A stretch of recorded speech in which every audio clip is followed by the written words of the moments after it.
Mina olen Mari ja see on Horticom. Ma tulin Horticomi 5 aastat tagasi, just siis, kui mu emapuhkus oli lõppenud. Alguses olin ma müügiassistent ning tänaseks on minu ametinimetuseks kliendihaldur. Olin juba alguses väga positiivselt üllatunud. Kogu see ettevõte hingab kui üks suur organism.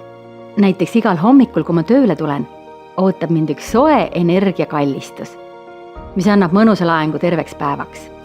See tekitab tunde just, kui meie meeskond oleks üks suur perekond.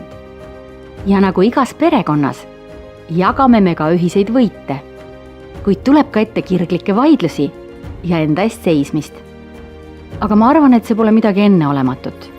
Ja tegelikult näitab see just inimeste pühendumist ja hoolivust oma tegevuse suhtes.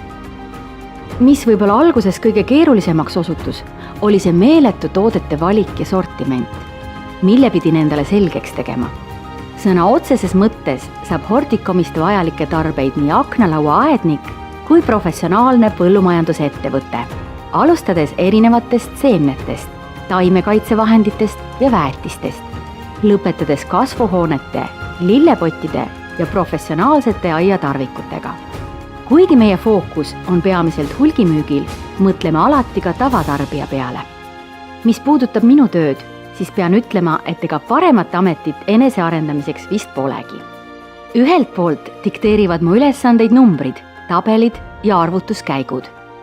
Teisalt pean olema loominguline ning avatud meeltega, et kliendile täpselt tema vajadustele sobiv lahendus välja töötada.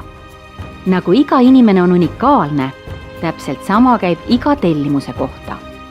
Mu kliendid ei oota standardseid pakkumisi, vaid eeldavad partnerlust ja parimat võimalikku lahendust. Mida aeg edasi, seda rohkem ma tunnen, kui oluline on pöörduda tagasi oma juurte juurde ning elavdada puhta ja naturaalse toidu eelistamist. Igapäevaselt paljude köögi- ja puuviljakasvatajatega suheldes olen saanud maitsta just neid õigeid, toitvaid ja maitsvaid vilju, mida saame tegelikult ju ka ise väga edukalt Eestis kasvatada. Me võiksime rohkem mõelda sellele, et meie puhtas keskkonnas õigesti kasvatatud annid on palju suurema toiteväärtusega.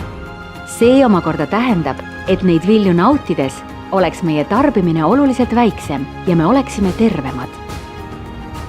Mulle meeldib mõelda, et pole olemas halba ilma. Kõik on tõlgendamise küsimus. Vihm kastab, päike soojendab, tuul toob energiat. Igasugune ilm on meile vajalik. Just selline suhtumine ja mõtlemine ei tekita minus ühelgi hommikul aknast välja vaadates pettumust või küsimust. Miks just täna peab selline päev tulema? Selline mõttemaailm aitabki mul iga päev rõõmu külvata ja annab mulle energiat liikuda sihikindlalt järjepideva arengu suunas.